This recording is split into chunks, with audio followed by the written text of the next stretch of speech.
मैं टेरेस पर पहुंची तो चारों तरफ अंधेरा था, इसलिए तुरंत ही वापस जाने लगी। लेकिन जैसे ही पलटी, वो पीछे ही खड़ा था। जब तक मैं कुछ समझ पाती कि उसने मेरी ड्रेस को गले के पास से पकड़कर खींचा और वो पूरी की पूरी उसके हाथ में आ गई। मैं खुद को छुपाने के लिए यहाँ वहाँ भागी, लेकिन उसने मुझे पकड़ लिया और घूर कर देखते हुए बोला, आज मैं अपनी सारी हसरतें पूरी करूंगा। और फिर उसने छत पर ही दर्द से मेरी चीखें, तभी मेरी आंख खुली और पता चला कि ये सपना था, जो कि असल में ये मेरे जीवन की वो हकीकत थी जिसके बारे में मैं किसी को नहीं बता सकती थी। मुझे बहुत तेज पसीना आने लगा था। दुल्हन के कपड़े पहने मैं सुहाग सेज पर पति का इंतजार करते करते ही मैं सो गई थी। तभी मेरा पति कमरे में आया और मेरे पास बैठकर मुझसे बात करने की कोशिश करने लगा। मैं उसकी बातों का सिर्फ हाँ या ना में जवाब दे रही थी। वो धीरे धीरे मेरे करीब आने की कोशिश करने लगा और मुझे टच करने लगा। अचानक मुझे घबराहट हुई और मैं फिर से बेहोश हो गई थी, क्योंकि मेरे दिल पर अभी भी उस रात का सदमा लगा हुआ था। सुबह जब मेरी आंख खुली तो मैं दुल्हन के कपड़ों में ही मौजूद थी। जब मेरी नज़र बाथरूम पर गई तो अमन अपने बाल तौलिए से साफ करते हुए बाथरूम से बाहर निकल रहे थे। अमन ने मेरी तरफ देखकर कहा, रात आप शायद बहुत थक गई थी, इसीलिए बेहोश हो गई। मैंने आपको नहीं जगाया। मैंने सोचा कि आपको सोने देता हूँ। मैंने अमन से कोई बात नहीं की थी। मैं उससे दूर दूर रहती थी। सुबह के टाइम पर जब अमन मेरा हाथ थामने की कोशिश कर रहा था तो मैंने उसका हाथ झटक दिया और मेरे कंगन की नोक किसी तरह से उसके हाथ पर चुभ गई। मुझे पता ही नहीं चला। मैंने कहा, अमन, सब लोग हमारा नाश्ते पर नीचे इंतजार कर रहे हैं। हमें देर हो रही है। हमें नीचे चलना चाहिए। अमन मुस्कुराते हुए मेरे साथ नीचे की तरफ जाने लगा था। मेरे ससुराल में मेरा पति, सास, ससुर और एक नंद थी। ये लोग काफी अमीर थे और उन्होंने मुझे अपने बेटे के लिए सिर्फ मेरी खूबसूरती के बिना पर ही पसंद किया था। हम लोग नाश्ता करने के लिए नाश्ते के टेबल पर जाकर बैठ गए थे, जहां पर फैमिली के सारे लोग मौजूद थे। मेरी सास तो हम दोनों को एक साथ देखकर बहुत खुश हो रही थी। उन्होंने हम दोनों को ढेर सारे आशीर्वाद दिए थे। अमन बैठ चुका था। उसके बराबर में चेयर खाली थी। मैं इस खाली चेयर को घूर रही थी। तभी मेरी नंद कहने लगी, भाभी बैठ जाओ ना, भैया के बराबर में। आप किन ख्यालों में गुम हो? अपनी ननद की बात पर मैं थोड़ा सा मुस्कुरा दी थी और फिर बैठ गई। उदासी मेरे चेहरे पर साफ नजर आ रही थी। तभी अचानक अमन ने अपने जूस का गिलास खत्म करते ही कहा, मम्मी, मैं ऑफिस के लिए निकल रहा हूँ। मेरी सास कहने लगी कि अभी तुम्हें ऑफिस जाने की जरूरत नहीं है। अभी तुम्हारी शादी को एक दिन भी नहीं हुआ और तुम ऑफिस जाने की बातें कर रहे हो। आज तुम दोनों पति पत्नी कहीं घूम कर आना। मेरे ससुर ने भी अमन से यही कहा था। अपने पेरेंट्स की बात मानते हुए अमन डाइनिंग टेबल पर दोबारा से बैठ गया था। अमन मेरी सास से बातें ही कर रहा था कि अचानक मेरी ननद की नजर अमन के हाथ पर लगे हुए जख्म पर चली गई। मैं भी गुमसुम सी होकर चाय पी रही थी। उसने कहा कि भैया, ये आपके हाथ पर क्या हो गया है?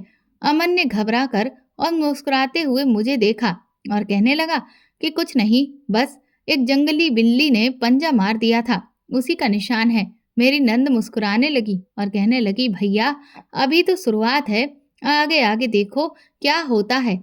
अमन की बात सुनकर बड़ी मुश्किल से मैंने अपनी चाय का घूंट लिया था।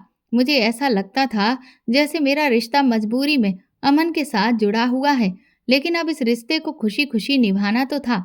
मेरी सास ने कहा कि बेटा, नाश्ता करने के बाद तुम अच्छी तरह से तैयार हो जाना और तुम दोनों खूब एंजॉय करके आना। अमन मुझे लॉन्ग ड्राइव पर ले गया था। सारे रास्ते मैंने उससे कोई बात नहीं की थी।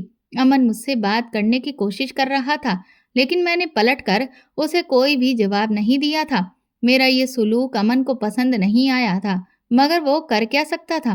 वो चुपचाप मेरी बेरुखी को सहता रहा, क्योंकि उसके पास इसके सिवा कोई दूसरा ऑप्शन भी नहीं था। अमन ने मुझे काफी हंसाने की कोशिश की, मगर मेरे चेहरे पर मुस्कुराहट ही नहीं आ रही थी। मुझे ऐसा लग रहा था जैसे मैं अपनी फैमिली से अलग हो गई हूँ, मुझे इस बात का दुख है। इसीलिए मुझे खुश करने के लिए वो मुझे मेरे मायके लेकर चला गया। लेकिन वहाँ पर भी मेरी हालत ऐसी ही थी। फिर रात के वक़्त जब हम लोग घर वापस आ गए, मैं अपने कमरे में आते ही कपड़े चेंज करने के बाद सोने के लिए लेट गई थी। मैंने अमन से कोई भी बात नहीं की थी। वो भी सोने के लिए लेट गया था। अगले दिन वो वापस ऑफ़िस चला गया और जब ऑफ़िस से वो वापस घर आया तो मेरे लिए फूलों का गुलदस्ता लेकर आया था, जो कि बहुत खूबसूरत फूल थे। मुझे फूल बहुत पसंद थे। फूल देखकर मेरे होठों पर मुस्कान आ गई थी। लेकिन जैसे ही मैंने अमन के चेहरे की तरफ देखा, तो वो भी मुझे खुश होता हुआ देखकर खुश होने लगा। उसने कहा कि अगर मुझे पहले पता होता कि तुम्हें फूल इतने पसंद हैं कि इन फूलों की वजह से तुम्हारे चेहरे पर मुस्कुराहट आ जाएगी, तो मैं यहाँ तुम्हारे कदमों में ढेर सारे फूल लाकर बिखेर देता। लेकिन मैंने अचानक अपनी मुस्कुराहट को दबा लिया था। मैं फूलों को एक तरफ रखकर कमरे से बाहर निकलकर जाने लगी। तभी उसने मेरा हाथ पकड़ लिया और कहने लगा, तुम्हें क्या हो गया है? आखिर तुम मुझसे किस बात की सजा दे रही हो? तुम मेरी फीलिंग्स को इस तरह से इग्नोर नहीं कर सकती हो। मैं फिर भी उसकी बातों को इग्नोर करते हुए कमरे से निकल गई। वो बहुत हंसमुख इंसान था और मेरी बेरुखी उसे परेशान कर रही थी। वो कई दिन तक इसी तरह से मेरी बेरुखी का शिकार होता रहा। वो आखिर जानना चाहता था कि मैं उससे नाराज हूँ या फिर कोई और बात है। हमारी शादी को 1 महीना होने वाला था। अमन ने मुझे हंसाने की हर तरह से कोशिश कर ली थी।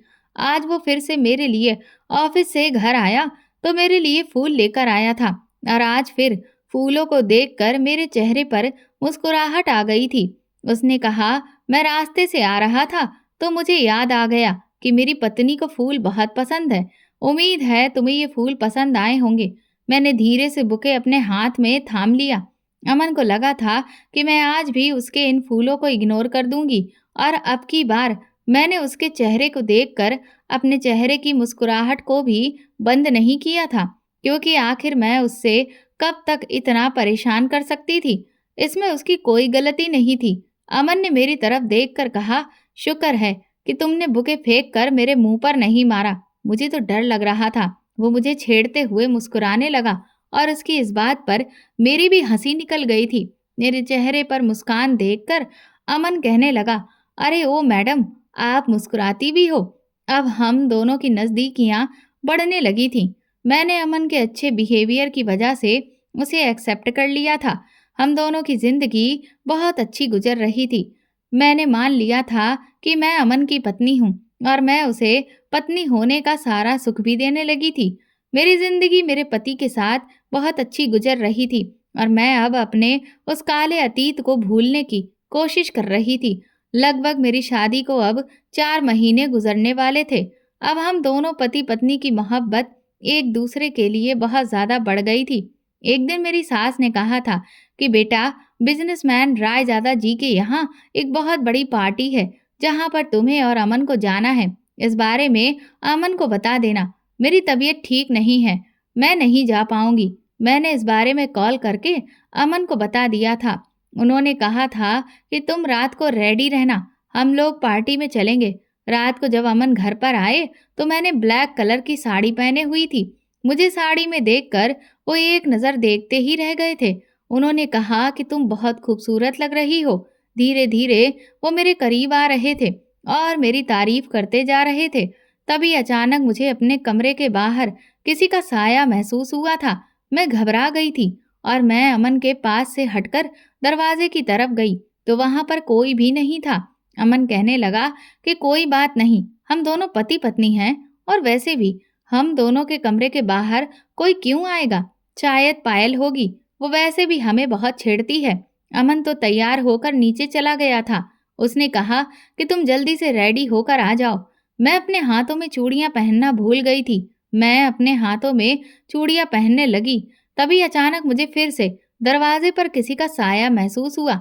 मैं भागकर जैसे ही दरवाजे पर गई तो मेरे पैरों तले से जमीन निकल गई थी कि वहां पर कोई और नहीं बल्कि वो इंसान ही खड़ा हुआ था और मुझे मुस्कुराकर देख रहा था। उसको इस घर में देखकर मेरे होश उड़ गए थे। मैंने उससे कहा कि तुम यहाँ पर क्या कर रहे हो? वो मुझे देखकर कहने लगा, बड़ी खूबसूरत लग रही हो जाने मन। मैंने झट से उसका गिरेबान पकड़ लिया और कहा कि क्या करने आए हो तुम यहाँ? निकल जाओ यहाँ से, मुझे तुम्हारी शक्ल भी नहीं देखनी, तुम बहुत बुरे इंसान हो। वो कहने लगा कि मैं जानता हूँ, मैंने तुम्हारा दिल दुखाया है, लेकिन मैं यहाँ से नहीं निकल सकता। ये मेरा घर है, अमन मेरा बड़ा भाई है। बस मैं कुछ दिनों के लिए लंदन चला गया था और मुझे पता था कि तुम्हारी शादी मेरे भाई के साथ हो रही है। उसके मुंह से ये बात सुनकर तो मुझे उस पर बहुत गुस्सा आया था। मैं थप्पड़ मारने के लिए अपना हाथ आगे बढ़ाने वाली थी कि अचानक अमन की आवाज आई, कहाँ रह गई हो मान्यता? जल्दी आओ, हमें लेट हो रहा है। मैंने अपना हाथ वहीं पर रोक दिया था और मैं पलटकर नीचे चली गई थी। वह आदमी भी मेरे पीछे पीछे आ गया था। मेरी सास ने मुझे उससे इंट्रोड्यूस करवाया। उन्होंने कहा कि मान्यता, इससे मिलो, ये मेरा छोटा बेटा अजय है। ये तुम्हारी शादी पर नहीं आ पाया था, इसको लंदन में एक जरूरी काम आ गया था। अजय सबके सामने कहने लगा, मम्मी, भाभी तो बहुत खूबसूरत है, मुझे भी बिल्कुल उनके जैसी ही पत्नी चाहिए। उसकी ऐसी शातिर नजरें और उसका शातिर चेहरा, मुझे बहुत बुरा लग रहा था। अमन के साथ मैं पार्टी में चली गई थी, लेकिन मेरा ध्यान बार बार अजय पर जा रहा था।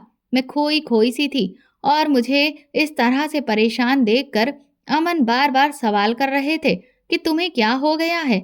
अगर तुम्हारी तबीयत ठीक नहीं है तो हम घर चलते हैं। मैंने अमन से कहा कि हाँ, हम लोग घर ही चलते हैं, मेरी तबीयत ठीक नहीं है। और फिर हम लोग घर पर आ गए थे। इसी तरह से कुछ दिन गुजर गए थे। अजय इस घर में ही रह रहा था। मैं अजय से कोई बात नहीं करती थी, पर मुझे डर था कि वो कहीं अमन को हम दोनों के बारे में ना बता दे। अगर ऐसा हो गया तो मेरी सारी जिंदगी बर्बाद हो जाएगी। मैं अमन से प्यार करने लगी थी और शायद उससे अच्छा इंसान मुझे इस दुनिया में कभी नहीं मिल सकता था।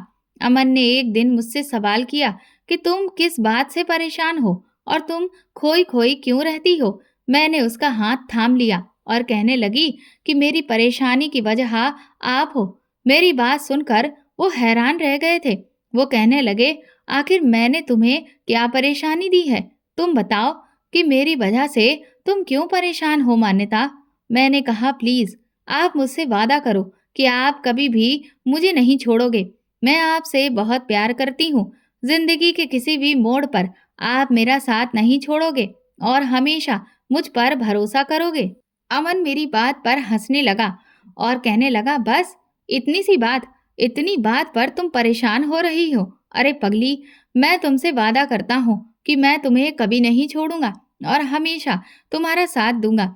अमन की बात सुनकर मेरे दिल को थोड़ी तसल्ली हो गई थी, क्योंकि अजय बहुत ही घटिया इंसान था। वो कब क्या कर दे उसका कोई भरोसा नहीं था। अमन तो सुबह ऑफिस चले जाते थे, लेकिन मैंने नोटिस किया था कि अजय मेरे करीब आने की कोशिश कर रहा था। वो मुझसे बात करना चाहता था, लेकिन मैं इस घर के किसी भी मेंबर के दिल में ये शक नहीं डालना चाहती थी कि अजय और मेरे बीच पहले क्या हो चुका था। मैं अपने कमरे में आई और अपने अतीत के पन्नों को पलटने लगी। मेरा नाम मान्यता है। मुझे पढ़ाई करने का बहुत शौक था। मैं मिडिल क्लास फैमिली से बिलोंग करती हूँ। मैं अपने पेरेंट्स की सबसे छोटी बेटी थी। मेरे सारे भाई बहन की शादी हो चुकी थी। वैसे तो मेरी भी शादी की उम्र थी, लेकिन मैं पहले पढ़ लिख कर किसी काबिल बनना चाहती थी। मैं पढ़ाई में बहुत अच्छी थी और अपने कॉलेज में हमेशा फर्स्ट आती थी। हमारे कॉलेज में लड़के और लड़कियां दोनों ही पढ़ते थे। एक दिन हमारे कॉलेज में एक लड़का आया। शायद वो बहुत अमीर परिवार से बिलोंग करता था। कॉलेज की सारी लड़कियां उस पर मरती थीं। वो बहुत हैंडसम था, पर मुझे ऐसे लड़कों में कोई इंटरेस्ट नहीं था। सारी लड़कियां उसकी तारीफ करती थीं और सभी उससे दोस्ती करने की चाहत में मरी जा रही थीं। मैं तो सिर्फ अपनी पढ़ाई से ही मतलब रखती थी। मेरे पेरेंट्स को मुझसे बहुत उम्मीदें थीं। उन्होंने मेरे किसी भाई बहन को इतना नहीं पढ़ाया था जितना मैं पढ़ रही थी, और इसी वजह से मेरे पेरेंट्स मुझसे बहुत प्यार करते थे। उन्हें उम्मीद थी कि मैं कभी उनका भरोसा नहीं तोड़ूंगी, और मैं भी यही चाहती थी कि मैं कभी अपने पेरेंट्स का भरोसा खुद से नहीं उठने दूंगी। लेकिन इन दिनों कॉलेज के जो हालात चल रहे थे वो बहुत खराब थे। मेरी जिंदगी बहुत अच्छी गुजर रही थी। दिन इसी तरह से गुजरते चले गए। हमारे कॉलेज में एग्जाम्स हो रहे थे। मैंने एग्जाम के लिए बहुत मेहनत की थी और मैं सारी रात जागती थी। मुझे हमेशा ही अपनी पढ़ाई की टेंशन रहती थी। मैं अपनी पढ़ाई के लिए बहुत सीरियस थी। मेरी मम्मी ने कभी मुझसे घर का कोई काम नहीं करवाया था। मेरे सारे भाई-बहन भी मुझसे बहुत प्यार करते थे। मेरे पेरेंट्स को मेरी शादी करने की बहुत जल्दी थी, पर मेरी जिद की वजह से वो लोग रुके हुए थे। एग्ज़ाम्स कंप्लीट हो जाने के बाद मुझे अपना रिज़ल्ट आने का इंतज़ार था। फाइनली जब रिज़ल्ट आया, तो मेरी खुशी का ठिकाना ही नहीं था, क्योंकि मैंने पूरे कॉलेज में टॉप किया था। कॉलेज में सब लोगों की ज़ुबान पर सिर्फ़ मेरा ही नाम था। आखिर मैं टॉप आती भी क्यों नहीं? क्योंकि मैंने दिन-रात एक करके मेहनत की थी। मैं अपनी सारी फ्रेंड्स के साथ कॉलेज में सेल्फी ले रही थी कि तभी अचानक वो अमीर लड़का अजय हम लोगों के पास आ गया और उसने आगे बढ़कर मुझे बधाई दी। मेरी सारी फ्रेंड्स इस बात पर बहुत खुश हो रही थीं कि वो खुद चलकर मुझे बधाई देने के लिए आया है। उनका कहना था कि मान्यता, अजय तुम्हें कॉन्ग्रेचुलेशन बोल रहा है। इसका मतलब ये है कि तुम बहुत लकी हो। पर मैं ऐसा नहीं मानती थी, क्योंकि वो मेरे लिए कोई सेलिब्रिटी नहीं था। मेरी फ्रेंड्स भी बाकी सारी लड़कियों की तरह बेवकूफ़ बन रही थीं। अब मैं देख रही थी कि काफ़ी दिनों से अजय मुझसे किसी न किसी बहाने से बात करने की कोशिश करता था और हमेशा मेरी तारीफ करता रहता था। इसी तरह से धीरे-धीरे हम दोनों के बीच बातचीत शुरू हो गई थी। वो एक बहुत ही बिगड़ा हुआ लड़का था, पर जब से मेरी उसके साथ बातचीत शुरू हुई थी, उसका नेचर और उसके साथ बातचीत करने के बाद मुझे ऐसा लगता था कि जैसे वो बिगड़ा हुआ नहीं है, बल्कि वो एक अच्छा और शरीफ इंसान है। उसने हमेशा मेरे सामने ये जाहिर किया था कि वो लोगों की बहुत मदद करता है, उनका भला चाहता है। उसके अंदर थोड़ा भी अपनी दौलत को लेकर घमंड नहीं है। वो मुझे अच्छा लगने लगा था। वैसे वाला अच्छा नहीं, मुझे उससे कोई मोहब्बत नहीं थी। बस वो नेचर वाइज बहुत अच्छा था। जैसे मैंने उसके बारे में सुना था, ये जैसा मैंने उसको समझा था, वो बिल्कुल भी वैसा नहीं था। धीरे-धीरे हम लोगों के बीच फ्रेंडशिप बढ़ने लगी थी। अजय जब मेरे साथ बातचीत करता था, तो वो मुझे बहुत हँसाता था। कॉलेज की सारी लड़कियों से ये बात बर्दाश्त नहीं होती थी कि कॉलेज का सबसे हैंडसम लड़का मेरे साथ बातचीत करता है। उसने मुझे अपनी फ्रेंड बनाया हुआ है। वो मेरे कॉन्ट्रैक्ट में है। कॉलेज में हम दोनों की दोस्ती काफ़ी गहरी हो गई थी। एक दिन अजय ने मुझे अपनी बर्थडे पार्टी पर इनवाइट किया था, पर मैं उसकी बर्थडे पार्टी में नहीं जा सकती थी, क्योंकि मुझे मेरे घर से परमिशन नहीं थी किसी के घर भी पार्टी में जाने की, या फिर अगर मैं कहीं जाती भी थी, तो सिर्फ अपनी फैमिली के साथ ही जाती थी। जब मैंने अजय को ये बात बताई कि मैं तुम्हारी बर्थडे पार्टी में नहीं आ सकती, तब वो मुझसे नाराज हो गया था। कहने लगा, यार तुम कैसी बातें कर रही हो? तुम मेरी बेस्ट फ्रेंड हो। तुम्हें पता है ना कि तुम सबसे अलग लड़की हो, और तुम्हारी वजह से ही तो मैंने पार्टी अपने घर पर रखी है। मैंने अजय से कहा कि मेरे पेरेंट्स कभी भी मुझे तुम्हारे घर जाने की परमिशन नहीं देंगे, और मैं कभी उनकी मर्जी के खिलाफ नहीं जाती हूँ। मेरी बात सुनकर अजय किसी गहरी सोच में खो गया था। फिर वो कहने लगा कि अच्छा चलो ठीक है, तुम्हारे पेरेंट्स मेरे घर जाने की तुम्हें परमिशन नहीं देंगे, तुम मेरे घर नहीं आ पाओगी, लेकिन कॉलेज तो तुम रोज आती हो ना। कल हम लोग कॉलेज में ही मेरा बर्थडे सेलिब्रेट करेंगे। मैं उसकी बात पर राजी हो गई थी, क्योंकि कॉलेज जाने में मुझे कोई प्रॉब्लम नहीं थी। पर मुझे नहीं पता था कि अगला आने वाला दिन मेरे लिए क्या मुसीबत लेकर आने वाला है। मैं कॉलेज गई तो कॉलेज के सारे स्टूडेंट्स अजय के बर्थडे की तैयारी कर रहे थे। अजय ने मुझे मैसेज किया कि मैं तुम्हारा ऊपर वाले फ्लोर पर वेट कर रहा हूँ। मैं उससे मिलने के लिए ऊपर चली गई, लेकिन वहां जाने के बाद मेरे होश उड़ गए थे, क्योंकि ऊपर अजय के अलावा कोई भी नहीं था। मैंने कहा, अजय तुम यहाँ पर क्या कर रहे हो? सारे लोग तो नीचे हैं। चलो नीचे चलकर तुम्हारा बर्थडे सेलिब्रेट करते हैं। अजय ने कहा, किसका बर्थडे और कैसा बर्थडे? मेरा कोई बर्थडे नहीं है, बल्कि मैंने इन सब लोगों से झूठ बोला है कि आज मेरा बर्थडे है। मैं तो तुम्हें यहाँ ऊपर बहाने से बुलाना चाहता था। दरअसल मैंने अपने सारे फ्रेंड से ये बेट लगाई थी कि मैं तुम्हें अकेले में बुलाकर रहूंगा, और फिर तुम्हारे साथ वो होगा जिसके बारे में कभी तुमने सोचा भी नहीं है। मैं बस अपनी बैट जीत चुका हूँ। अजय ने जल्दी से मेरा हाथ पकड़ लिया और फिर वो मेरे साथ जबरदस्ती करने की कोशिश करने लगा। मैं चीखने चिल्लाने लगी।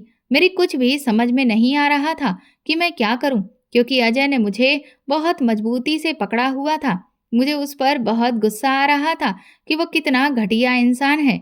अचानक ही मुझे याद आ गया कि जब आपके पास कोई ऐसी सिचुएशन आ जाए कि आपके पास कोई रास्ता ना रहे, तब आपको क्या करना चाहिए। दरअसल मैंने कराटे में मास्टर्स किया हुआ था। मैंने अजय की एक जोरदार लात मारी और वो दूर जा गिरा था। मैं भागते हुए नीचे आई और मैंने अपने कॉलेज के एक टीचर को ये सारी बात बता दी। मेरे पीछे पीछे ही अजय भी चला आया था। उसने जब देखा कि नीचे पूरा कॉलेज उसकी इस हरकत पर एक साथ इकट्ठा हो गया है और सारे टीचर्स भी मेरे चीखने चिल्लाने और रोने पर और मेरी शिकायत पर उसके नीचे आने का इंतजार कर रहे हैं, तो वो घबरा गया था और शॉक्ड खड़ा रह गया था, क्योंकि वो मुझे कमजोर समझ रहा था। मैंने पूरे कॉलेज के सामने उसकी इस हरकत पर उसे थप्पड़ मार दिया था। मेरे थप्पड़ पर उसकी आंखों में खून खौल रहा था। सारे कॉलेज के सामने उसकी बेइज्जती हो गई थी, पर मजाल थी कि उसने कुछ कहा हो। कॉलेज के पूरे स्टाफ ने उसे इतनी बातें सुनाई थीं कि वो शर्मिंदा होकर और नजरें झुकाकर सबकी बातों को सुनता रहा। यहाँ तक कि उसने पूरे कॉलेज के सामने अपने दोनों हाथ मेरे सामने जोड़कर मुझसे माफी भी मांगी थी। उसे अपनी गलती का एहसास हो गया था, इसीलिए मैंने भी उसे पूरे कॉलेज के सामने माफ कर दिया और टीचर्स को भी कह दिया था कि मेरे लिए इतना ही काफी है कि इसे अपनी गलती का एहसास हो गया, इसीलिए आप लोग भी इसे माफ कर दीजिए। इस तरह से ये मैटर सॉल्व हो गया था। काफी दिनों तक अजय कॉलेज नहीं आया था। अब मुझे उसकी कोई परवाह नहीं थी, क्योंकि वो मेरा कोई दोस्त नहीं था। अगर दोस्त होता तो मेरे साथ ऐसी हरकत बिल्कुल भी नहीं करता। मुझे लगा कि शायद अब वो कॉलेज आएगा ही नहीं, क्योंकि उसकी बहुत बेइज्जती हो चुकी है। पर यह मेरी बहुत बड़ी गलतफहमी थी। वो पूरे एक हफ्ते के बाद कॉलेज आ गया था और अब मैंने देखा था कि वो कॉलेज में ना तो लड़कियों के साथ कोई बातचीत करता था और ना ही लड़कों के साथ। बड़ा वो खामोश सा रहता था, सिर्फ और सिर्फ अपनी पढ़ाई पर ध्यान दिया करता था। वो ऐसा था तो नहीं, बस हमेशा उसे यारी दोस्ती ही रहती थी। मुझे क्या था, मैं तो इसको इग्नोर ही करती थी। लेकिन मेरी फ्रेंड्स ने एक दिन मुझे समझाया कि तुमने कुछ ज़्यादा ही उसको पूरे कॉलेज के सामने बेइज्जत करवा दिया। शायद वो इसी बात की वजह से डिप्रेशन में चला गया है। कॉलेज की लड़कियां भी उससे बात करने की कोशिश करती थीं, लेकिन वो सिर्फ उनकी बातों का हाँ या ना में ही जवाब दे दिया करता था। इसी तरह से काफी दिन गुजर गए थे और अजय का बिहेवियर ऐसा ही था। वो बड़ा ही सुलझा हुआ और समझदार और शांत बन गया था। अब की बार एग्जाम में तो उसके नंबर भी बहुत अच्छे आए थे। कॉलेज के टीचर्स भी उससे बहुत खुश थे। बल्कि कुछ लोगों को तो ऐसा लगने लगा था कि मैंने उस पर गलत इल्जाम लगाया था। मैं भी अपनी गलती पर अब शर्मिंदा हो रही थी, पर मुझे खुशी इस बात की थी कि मेरी वजह से वो सुधर तो गया। वो मुझसे भी कोई बातचीत नहीं करता था। एक दिन मैं कॉलेज से अपने घर जाने के लिए बस का वेट कर रही थी। मैंने देखा कि रास्ते में कुछ लोग अजय को तंग कर रहे थे। वो कॉलेज के ही लड़के थे। जब से वो शरीफ हुआ था, तो उन लड़कों ने उसका पीछा ले लिया था और उसका खूब मजाक बनाकर रहते थे। अजय सब कुछ बर्दाश्त कर रहा था और सिर्फ उन लोगों से रिक्वेस्ट कर रहा था कि वो उसे जाने दें। मैंने उन लड़कों को डांट लगाई और उन्हें डांट कर भगा दिया। मैंने अजय से कहा, तुम ठीक तो हो ना? अजय ने मेरे सामने हाथ जोड़ लिए और कहने लगा, मान्यता, मुझे माफ कर दो। आज मुझे एहसास हो रहा है कि इसी तरह से मैं भी कॉलेज के स्टूडेंट्स को तंग करता था। आज मुझे पता चल रहा है कि उन लोगों पर क्या बीतती होगी। अजय बहुत शर्मिंदा हो रहा था और कहने लगा कि सबसे बड़ी गलती तो मैंने तुम्हारे साथ की थी। प्लीज तुम मुझे माफ कर देना। उस दिन के बाद से मैं बहुत शर्मिंदा हूँ और हर रोज भगवान से प्रार्थना करता हूँ कि वो मुझे माफ कर दें, और यही सोचता हूँ कि पता नहीं तुमने भी मुझे माफ किया है या नहीं। मैंने अजय की आंखों में शर्मिंदगी और उसके शब्दों में रिक्वेस्ट देखी, तो उससे कहा कि मैंने तुम्हें माफ कर दिया अजय, और अच्छी बात है कि तुम अच्छाई के रास्ते पर चल निकले हो। अजय मेरी बात सुनकर बहुत खुश हुआ था। और वो कॉलेज से घर अपनी बाइक से नहीं बल्कि मेरे साथ पैदल चलता हुआ आया था। हम दोनों खूब बातें कर रहे थे। मुझे खुशी हुई थी कि उसके इस तरह से बिहेव करने से अब जब मैं उससे बात करती वो तभी मुझसे बात किया करता था, और अब की बार तो वो मुझसे नजरें मिलाकर नहीं बल्कि नजरें झुकाकर बातें करता था और मुझसे थोड़ी दूरी पर ही खड़ा होता था। उसकी इन हरकतों की वजह से मैंने उससे दोबारा से फ्रेंडशिप कर ली थी, क्योंकि अब की बार उसकी फ्रेंडशिप में छिचोरापन नहीं था। उसे देखकर ऐसा लगता था कि वो बहुत संस्कारी फैमिली से बिलोंग करता है। अब सब कुछ ठीक चल रहा था, लेकिन पता नहीं क्यों मुझे अब उसकी आदत हो गई थी। वो मुझसे बातचीत करने की शुरुआत नहीं करता था। वो मुझसे दूर दूर रहता था, बल्कि मैं ही उसके करीब जाकर उससे बातें करती थी, और मुझे उससे बातें करना अच्छा लगता था, क्योंकि उसने कॉलेज के सारे लड़के लड़कियों से बोलना बंद कर दिया था। बात तो वो मुझसे भी नहीं करता था, लेकिन उसे इस तरह से अकेले बैठा हुआ देखकर मुझे थोड़ा अजीब महसूस होता था, क्योंकि मेरी ही शिकायत की वजह से उसकी ऐसी हालत हुई थी।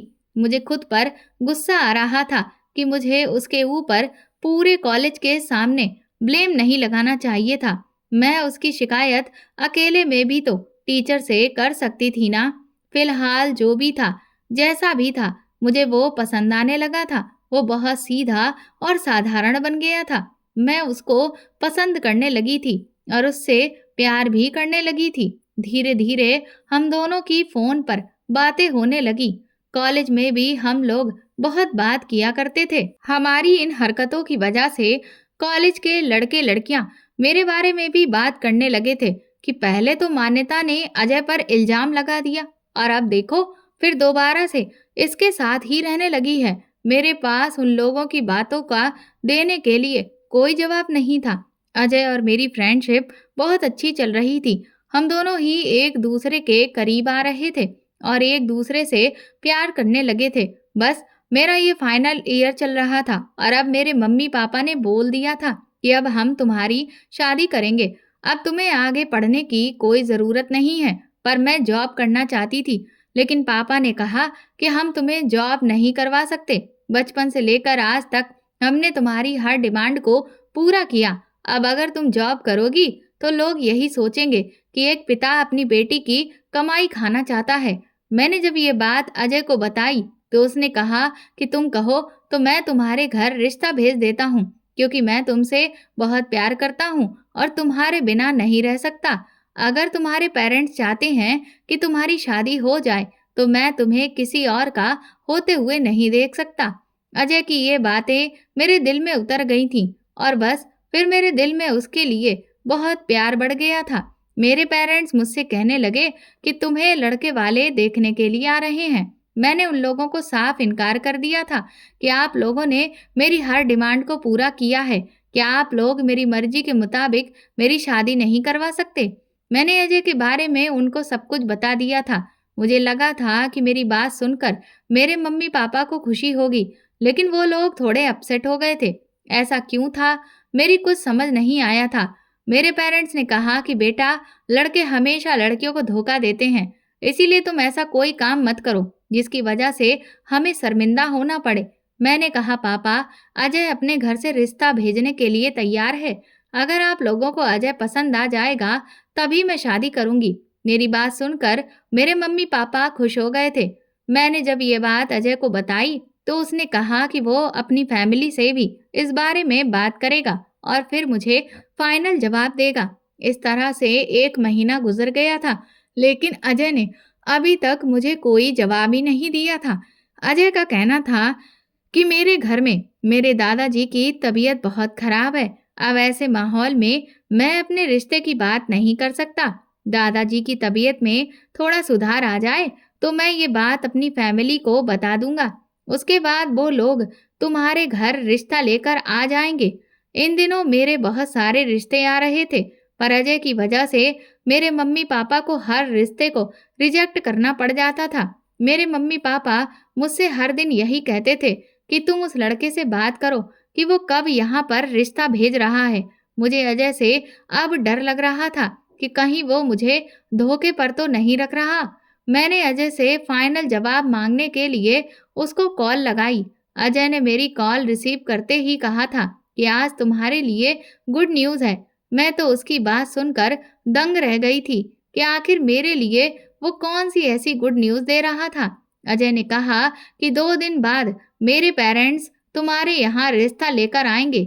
अजय ने कहा कि तुम जानती हो ना मान्यता कि मैं तुमसे कितना प्यार करता हूँ, और तुम ये भी जानती हो कि मेरी फैमिली का स्टैंडर्ड और लेवल कितना ऊंचा है। मैंने कहा हाँ, मैं सब कुछ जानती हूँ, पर तुम कहना क्या चाहते हो मुझे कुछ समझ में नहीं आ रहा।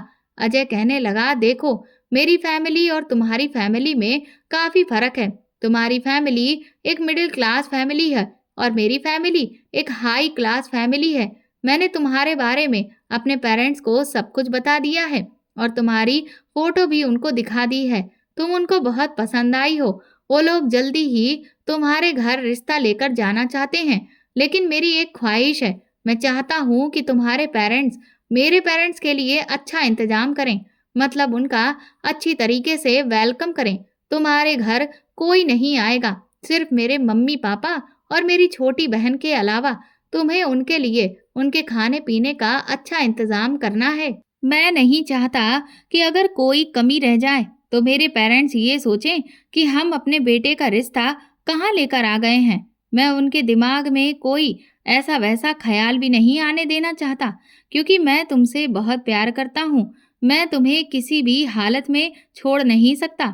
मैं नहीं चाहता कि किसी छोटी सी भी गलती से मेरे पेरेंट्स इस रिश्ते से इनकार कर दें, और ना ही मैं तुम्हारे और तुम्हारे पेरेंट्स को लेकर कोई भी बात अपने पेरेंट्स के मुंह से सुनना चाहता हूँ। अजय की बात सुनकर मैंने गहरी सांस भरी थी और कहा कि बस इतनी सी बात, तुम टेंशन मत लो।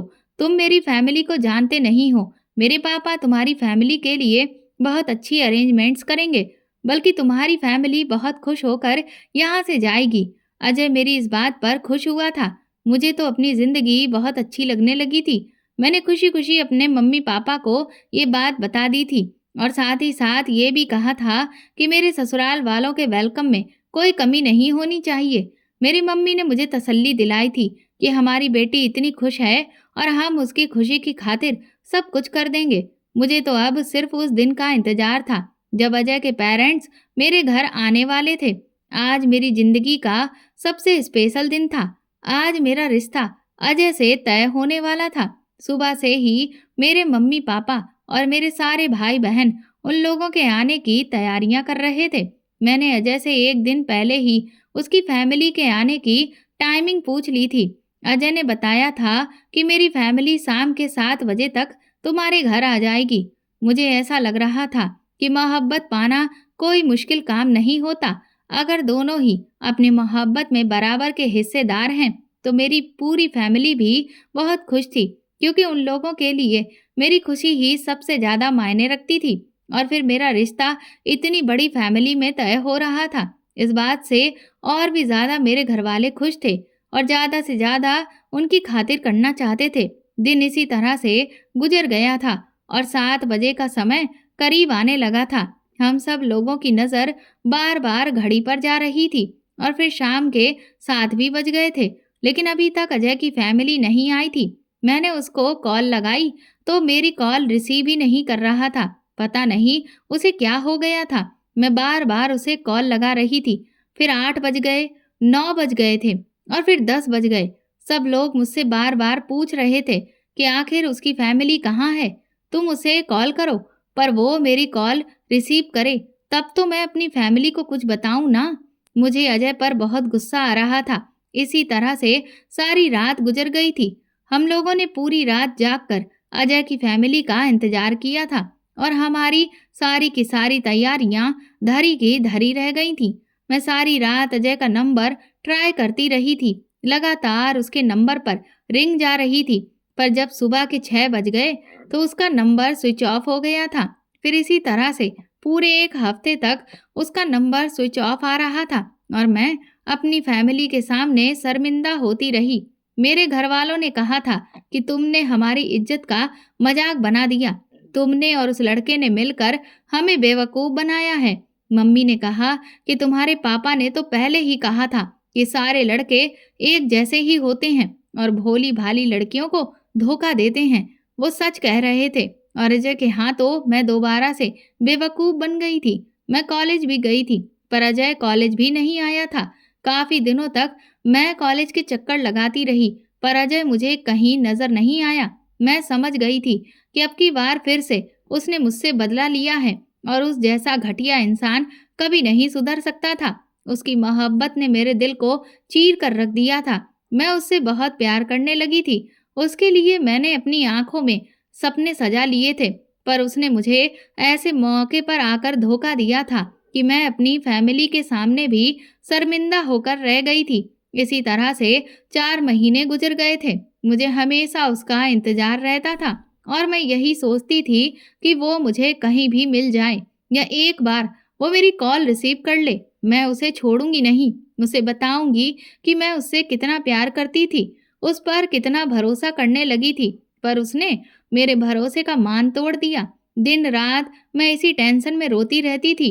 मम्मी पापा मेरे रिश्ते की बात करने के लिए बार बार मुझसे बात करने के लिए आते थे पर मैं उनसे यही कह दिया करती थी कि मुझे अभी थोड़ा वक्त चाहिए। इसी तरह से मैंने 6 महीने और निकाल दिए थे। फिर एक दिन मेरे सारे भाई बहनों को बहुत गुस्सा आ गया और उन्होंने कहा कि अब इसकी जिद और नहीं चलेगी। आप लोग अपनी बेटी की जिद पूरी करते करते अपने आप को लोगों के सामने शर्मिंदा करवा रहे हैं। आखिर मान्यता उस लड़के के लिए कब तक उसके सहारे पर ही बैठी रहेगी? उसे अपनी फैमिली को भेजना होता तो तभी भेज देता। उसने सिर्फ इसके साथ फ्रॉड किया है। अब आपको कुछ भी करके इसका रिश्ता तय करना होगा। अब मैं खामोश रही थी और मैंने अपनी फैमिली को रिश्ता देखने की परमिशन भी दे दी थी। मेरा रिश्ता एक अच्छे परिवार में तय हो गया था। अजय जैसा भी था पर मैं उससे प्यार करती थी।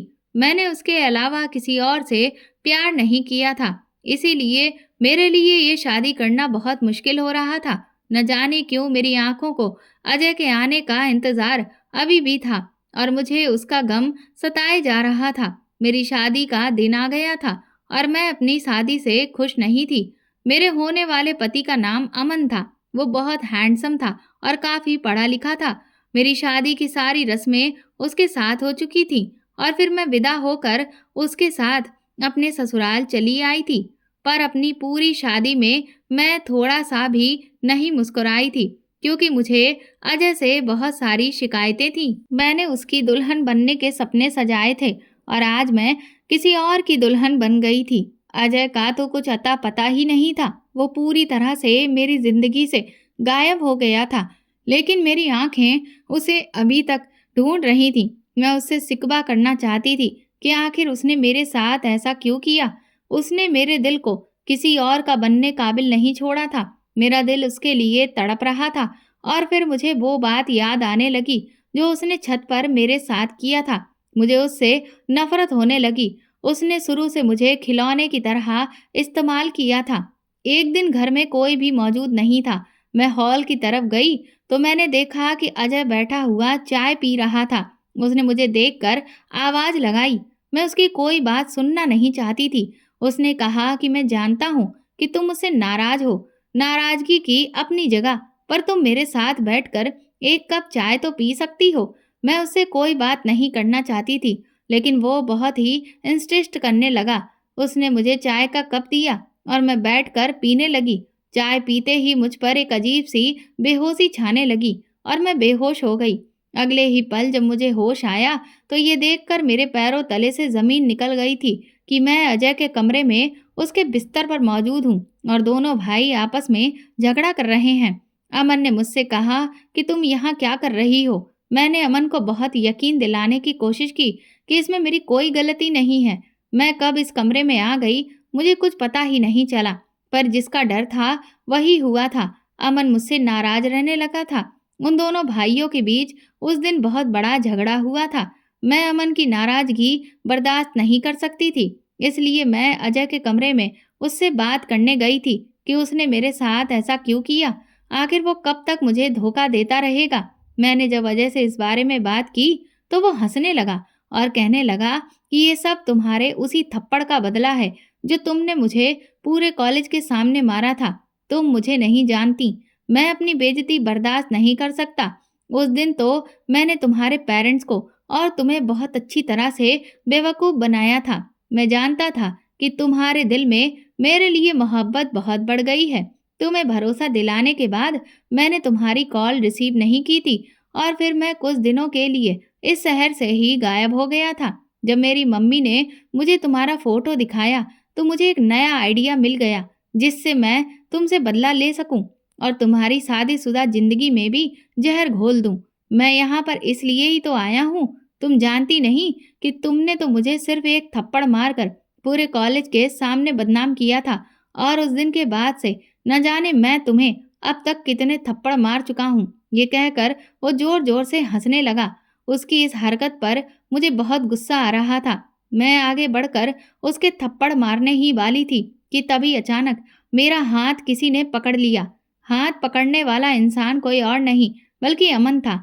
अमन ने कहा कि इस इंसान पर हाथ उठाकर तुम इसे सजा मत दो क्योंकि अब इसे सजा मैं दूंगा।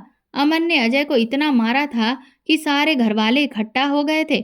लेकिन फिर अमन ने सारी बात उन लोगों को बता दी थी जिस पर मेरे ससुर ने भी अजय पर बहुत डांट लगाई थी।